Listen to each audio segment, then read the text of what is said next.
मेरा नाम रजिंदर सिंह दीप सिंह वाला, वाइस प्रेसिडेंट कीर्ति किसान यूनियन।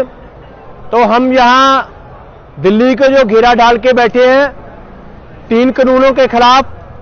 तो सबसे पहले मैं उस कानून की बात करूंगा जो किसानों को नहीं, इस देश की जो मिडिल क्लास है, इस देश का जो मुलाजिम है, जो मजदूर है, उन सब लोगों को तबाह कर देगा।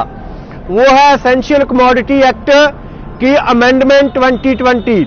उसमें सरकार ने क्या कर दिया है कि जो पेरिशेबल और नॉन पेरिशेबल गुड्स हैं, जल्दी खराब होने वाली और जल्दी ना खराब होने वाली, कि जो जल्दी खराब होने वाली चीजें हैं जिसमें प्याज है, आलू है, वो सभी अब कॉर्पोरेट को दे दिया गया है।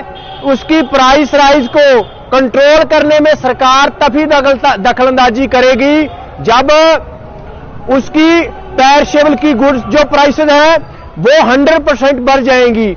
मान लीजिए प्याज आज 80 रुपए है, अगर वो 160 रुपए होगा सरकार तब दखलंदाजी करेगी, 159 पर नहीं करेगी। और 159 पर का मतलब है कि अगर अगले साल 159 का जो 100% है वो कितना बनेगा, वो 318 रुपए बनेगा।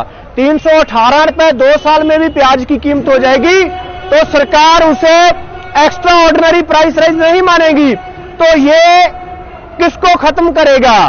ये देश के जो मिडिल क्लास लोग हैं, महंगाई की मार इतनी बढ़ेगी कि इस देश के मिडिल क्लास को, मजदूर को, सभी लोगों को खत्म कर देगा। उसका सारा पैसा रोटी खाने में चला जाएगा। जो नॉन पेरिशेबल गुड्स हैं, जिनमें दालें हैं, दाल की प्राइस अगर 50% बढ़ेगी तब सरकार इंटरफेरेंस करेगी।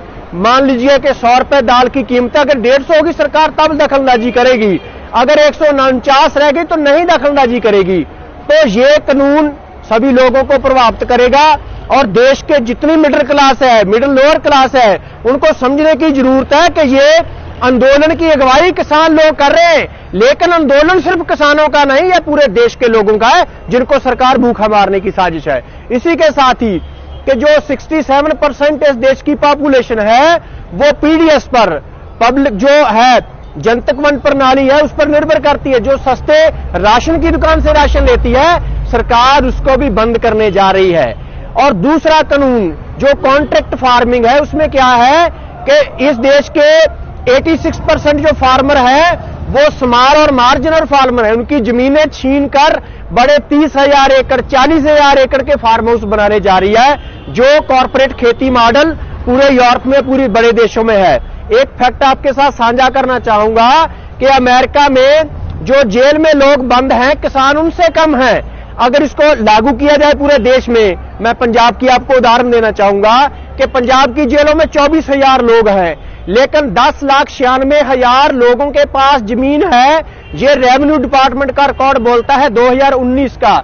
इसका मतलब है कि कॉन्ट्रैक्ट फार्मिंग लागू होने से पंजाब के 11.25 लाख लोगों, परिवारों से जमीन छीन ली जाएगी। पूरे देश में जो बिहार और यूपी के लोग ये समझते हैं कि हमारे तो एमएसपी है नहीं है, तो उनको ये समझना चाहिए कि एमएसपी का मामला नहीं है, उनकी जमीन कंपनियां ले लेंगी। इसलिए इस कंपनी राज जो स्थापित करने की कोशिश हो रही है, उसके खिलाफ देश के सभी किसानों को जो है वो उठना चाहिए। इसके साथ ही जो तीसरा इशू है कि जो प्राइवेट मंडी वो खोलने जा रहे हैं, जिसके साथ सरकार जो एमएसपी की प्रोक्योरमेंट करती है, 94% जो इस देश का अनाज है वो पहले ही प्राइवेट प्लेयर खरीदते हैं। सिर्फ 6% अनाज जो है वो गवर्नमेंट एजेंसीज खरीदती हैं, उसको भी खत्म करने की कोशिश है। ये सिर्फ पंजाब हरियाणा में। हमारी मांग क्या है? हमारी मांग है कि सरकार हर साल 22 फसलों का एमएसपी डिक्लेयर करती है, उसको लीगल राइट बनाना चाहिए, उसकी खरीद की गारंटी होनी चाहिए। एक आपको उदाहरण देना चाहूंगा, मक्का का रेट 1850 रुपए एमएसपी, लेकिन पंजाब में वो 600 रुपए में मिल रहा है। कारण क्या है कि सरकार खरीदती नहीं है, और इसी तरह गेहूं और धान की इस खरीद से भी भागना चाहती है। और ये तीनों कानून, आखिरी बात, ये तीनों कानून सरकार इसलिए लाई है कि पूरी देश और दुनिया में मंदी है, बड़े बड़े बिजनेस फेल हो रहे हैं। तो क्या लोग, आप गाड़ी के बिना आपका गुजारा चल सकता है, नए घर के बिना गुजारा चल सकता है, लेकिन रोटी के बिना आपका गुजारा नहीं चल सकता। इसलिए रोटी कहां से पैदा होती है? जमीन से। और सारी खेती और खुराक को अब वो कारपोरेट को देना जा रहे हैं कि कोई भी धंधा फेल हो जाएगा, रोटी का धंधा फेल नहीं होगा, और सारा अब खेती खुराक उनके हवाले की जा रही है। और सभी को विनती है कि सिर्फ किसानों का आंदोलन नहीं, ये 3 जो कानून है, तीरे कत्ल की साजिश है, किसान का कत्ल, मजदूर का और आम ग्राहक का। सभी देशवासियों को उठ खड़ा होना चाहिए और दिल्ली घेराव में शामिल होना चाहिए, तभी ये देश, ये लोग बच पाएंगे।